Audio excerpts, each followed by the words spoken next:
किसी भी industrial shade, warehouse या फैक्ट्री की जान होती है उसका फर्श। जी हाँ, और आज हम इसी के बारे में बात करने वाले हैं। जमीन की तैयारी से लेकर कंक्रीट की आखिरी परत तक एक मजबूत इंडस्ट्रियल फ्लोर बनाने का पूरा प्रोसेस स्टेप बाय स्टेप समझेंगे। तो एक बेहतरीन फर्श बनाने का सीक्रेट आखिर है क्या? देखिए, इसका राज किसी एक चीज में नहीं है, बल्कि ये जमीन से लेकर ऊपर तक हर परत को सही तरीके से बनाने के एक मेथड में छुपा है।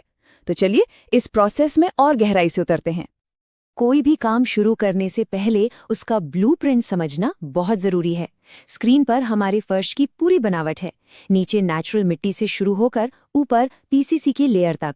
हम इन सभी लेयर्स को एक एक करके डिटेल में देखने वाले हैं। तो शुरुआत करते हैं सेक्शन 1 से। देखिए, एक परफेक्ट फिनिश चाहिए तो शुरुआत हमेशा एक बहुत ही सावधानी से तैयार किए गए ग्राउंड वर्क से होती है। यही वो नींव है जिस पर सब कुछ टिकने वाला है। सबसे पहला और सबसे जरूरी काम है साइट को पूरी तरह से साफ करना। इसके बाद एक परमानेंट बेंचमार्क, जिसे बीएम कहते हैं, वो फिक्स किया जाता है। फिर इसी बीएम के रेफरेंस से ऑटो लेवल का इस्तेमाल करके फाइनल फ्लोर लेवल यानी एफएफएल मार्क होता है। समझ लीजिए, यही वो शुरुआती मार्किंग है जो पूरे फ्लोर की एक्यूरेसी तय करती है। अब बात करते हैं जमीन के ट्रीटमेंट की। अगर नेचुरल ग्राउंड लेवल ज्यादा ऊंचा है तो उसे काट कर सही लेवल पर लाया जाता है, जब तक कि हमें ठोस मिट्टी न मिल जाए। और इसके बाद जो आता है वो है एंटी टर्माइट ट्रीटमेंट। कॉम्पैक्ट की हुई मिट्टी पर केमिकल स्प्रे करना तो भाई बेहद जरूरी है, खासकर इंडस्ट्रियल शेड्स के लिए। चलिए अब आते हैं इस पूरे प्रोसेस के सबसे क्रिटिकल स्टेज पर। जी हाँ, यही वो हिस्सा है जो पूरे फ्लोर की बनावट के लिए एक मजबूत और स्थिर बेस तैयार करता है। फिलिंग के लिए सही मटेरियल चुनना, भाई ये बहुत ही जरूरी है। डिजाइन के हिसाब से मुरुम, चुनी हुई मिट्टी या रेत का इस्तेमाल किया जाता है, लेकिन एक बात का खास ध्यान रखना है, काली कपास मिट्टी मतलब ब्लैक कॉटन सॉइल, इसे तो हर हाल में अवॉइड करना है, क्योंकि ये नमी के साथ बहुत ज्यादा फैलती और सिकुड़ती है, जिससे फर्श में दरारें आ सकती हैं। तो फिलिंग का सही तरीका क्या है? वो है लेयर बाय लेयर मेथड। सबसे पहले 150 मिलीमीटर यानी करीब 6 इंच की एक ढीली परत बिछाई जाती है। फिर उस पर पानी छिड़कते हैं और उसके बाद उसे कॉम्पैक्टर या रोलर से अच्छी तरह दबाया जाता है। इसी प्रोसेस को बार बार दोहराया जाता है जब तक हम अपने सही लेवल तक नहीं पहुंच जाते। और यहीं पर एक बहुत जरूरी बात आती है जिसे हमेशा गांठ बांध लेना चाहिए कि पूरी गहराई तक फिलिंग कभी भी एक साथ नहीं करनी चाहिए।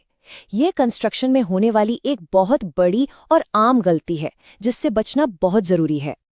तो सवाल उठता है कि कंपैक्शन आखिर कितना होना चाहिए? इसके लिए मिट्टी को कम से कम 95% प्रॉक्टेड डेंसिटी तक कंपैक्ट किया जाना चाहिए। आसान भाषा में समझें तो ये एक लैब टेस्ट से तय किया गया स्टैंडर्ड है जो बताता है कि मिट्टी को ज्यादा से ज्यादा कितना ठोस किया जा सकता है। और 95% का मतलब है कि हम उस मैक्सिमम स्टेबिलिटी के बहुत करीब हैं।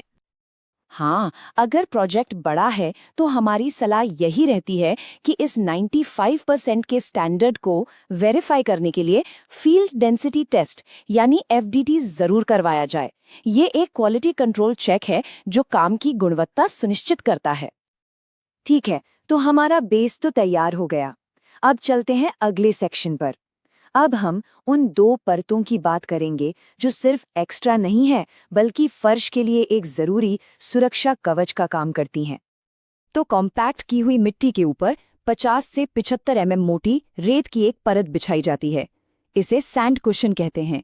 इसका मेन काम है कंक्रीट यानी पीसीसी के लिए एक स्मूथ और यूनिफॉर्म बेस तैयार करना। इसे बिछाकर हल्का पानी छिड़क कर कॉम्पैक्ट किया जाता है। इसके बाद बारी आती है पॉलीथीन शीट की, और इसकी मोटाई कम से कम 250 माइक्रोन। ये नंबर याद रखना बहुत जरूरी है। ये पॉलीथीन शीट आप समझिए एक तीर से 2 निशाने लगाती है। पहला, ये जमीन से आने वाली नमी को ऊपर फर्श तक पहुंचने से रोकती है, और दूसरा, जब ताज़ा कंक्रीट डाला जाता है तो ये उसके सीमेंट पानी के घोल को नीचे जमीन में रिसने से बचाती है। और हाँ, एक और जरूरी बात, जहां भी 2 शीट जुड़े वहां कम से कम 150 mm का ओवरलैप होना ही चाहिए। तो चलिए अब हम लगभग आखिरी पड़ाव पर आ गए हैं, कंक्रीट की परत बिछाना, जो हमारा फाइनल फिनिश्ड फ्लोर बनेगा। तो पीसीसी के लिए जो मेन स्पेसिफिकेशंस हैं वो देख लेते हैं। आमतौर पर M10 ग्रेड का कंक्रीट यूज होता है, जिसका मिक्स रेशियो होता है 1:4:8, मतलब 1 हिस्सा सीमेंट, 4 हिस्से रेत और 8 हिस्से एग्रीगेट, और इसकी मोटाई 75 से 100 mm रखी जाती है। देखिए, पीसीसी बिछाने का प्रोसेस भी बहुत सिस्टमैटिक है। सबसे पहले लेवल मार्कर लगाए जाते हैं, फिर कंक्रीट को बराबर फैलाया जाता है और वाइब्रेटर से कॉम्पैक्ट किया जाता है ताकि अंदर कोई हवा के बुलबुले ना रह जाएं। आखिर में ट्रॉवेल की मदद से सतह को एकदम स्मूथ फिनिश दी जाती है। लेकिन रुकिए, काम यहाँ खत्म नहीं होता। अब आते हैं उन आखिरी लेकिन बहुत जरूरी कदमों पर, जो अब तक की गई सारी मेहनत और निवेश को सुरक्षित करते हैं और फर्श को लंबे समय तक टिकाऊ बनाते हैं। पीसीसी डालने के बाद ये मत सोचिए कि काम खत्म, असली ताकत तो अब आएगी।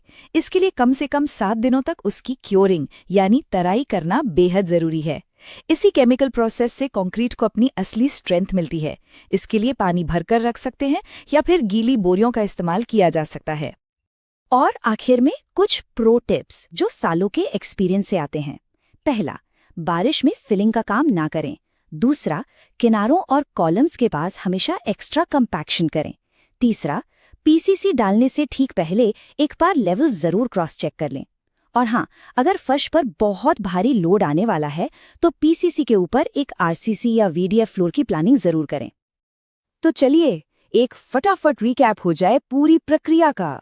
सबसे पहले जमीन की तैयारी, फिर लेयर बाय लेयर फिलिंग, उसके बाद कंपैक्शन की जांच, फिर ऊपर से प्रोटेक्टिव लेयर्स, उसके बाद पीसीसी डालना और आखिर में सबसे जरूरी क्योरिंग।